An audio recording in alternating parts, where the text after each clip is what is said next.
दोस्तों, अगर हम आजादी से पहले के समय की बात करें तो उस दौर में ना तो कोई राष्ट्रपति और ना ही कोई प्रधानमंत्री था, बल्कि उस वक्त वजूद था तो राजाओं और महाराजाओं का, जो कि अपने राज्य में अपने खुद के कानून बनाते और उसी पर शासन करके अपना राज्य चलाते।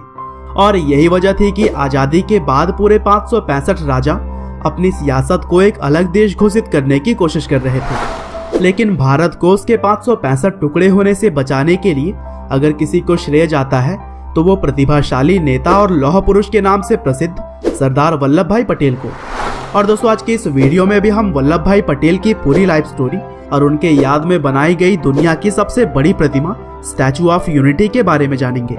तो चलिए बिना आपका ज्यादा समय लिए शुरू करते हैं। तो दोस्तों, इस कहानी की शुरुआत होती है 31 अक्टूबर 1875 से, जब गुजरात के नाडियाड में वल्लभ भाई पटेल का जन्म हुआ। उनके पिता का नाम झाराव भाई पटेल और माँ का नाम लाडबाई था।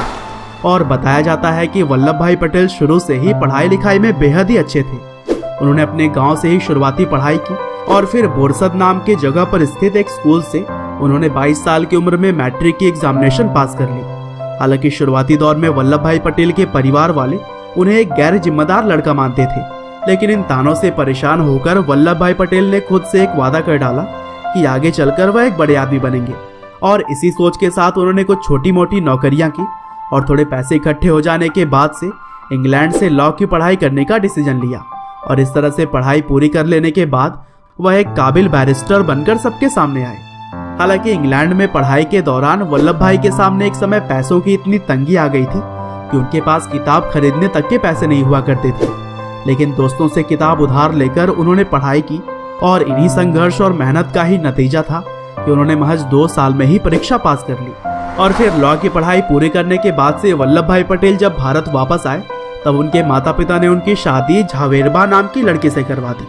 और फिर वल्लभ भाई अपने वाइफ के साथ गोधरा नाम की जगह पर जाकर बस गए और उन्होंने वहां पर कोर्ट में वकालत करना शुरू कर दिया।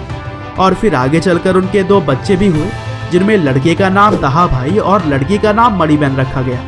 और वकालत करके एक अच्छी आर्थिक स्थिति में पहुंच जाने के बाद से उन्होंने अपने बच्चों की पढ़ाई लिखाई पर पूरा ध्यान दिया। हालांकि वल्लभ भाई पटेल समाज में फैली हुई कुरीतियों से बहुत ही दुखी थे और इन प्रॉब्लम्स को सॉल्व करने के लिए वह राजनीति में जाना चाहते थे। और फिर इसी कड़ी में वह 1917 के समय अहमदाबाद के सैनिटेशन कमिश्नर के पद के लिए चुनाव लड़े और जीते भी। हालांकि समाज सुधार के विषयों पर उनके विचार और ब्रिटिश अफसरों के विचार मेल नहीं खाया करते थे। और यही वजह थी कि वल्लभ भाई पटेल की रुचि राजनीति में कम होने लगी। लेकिन 1917 में ही महात्मा गांधी के साथ एक मीटिंग के दौरान वल्लभ भाई पटेल उनसे बहुत ही प्रभावित हुए और फिर वह भी भारत की आज़ादी के संघर्ष में शामिल हो गए।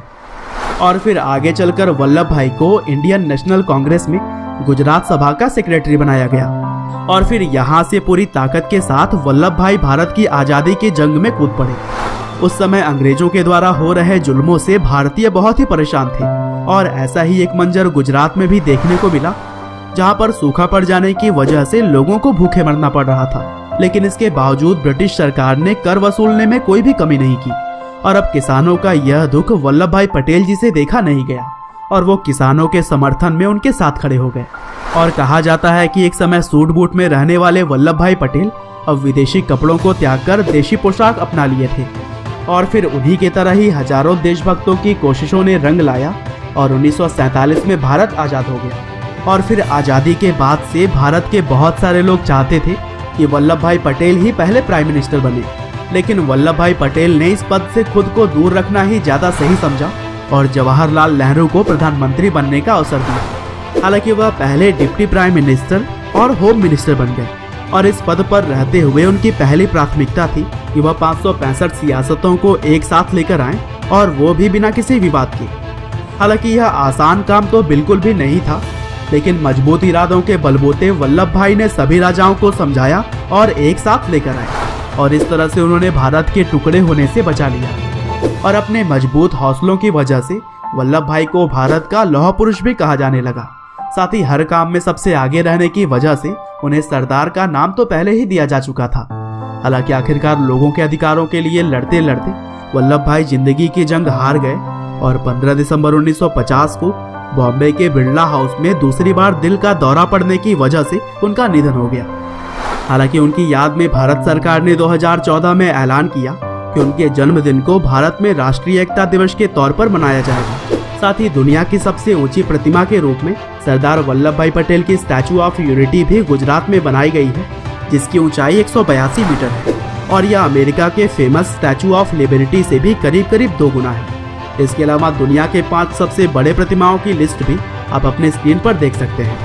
बहरहाल अंत में बस मैं यही कहना चाहता हूँ कि सरदार वल्लभ भाई पटेल का योगदान पूरा भारत कभी भी नहीं भूल सकता है।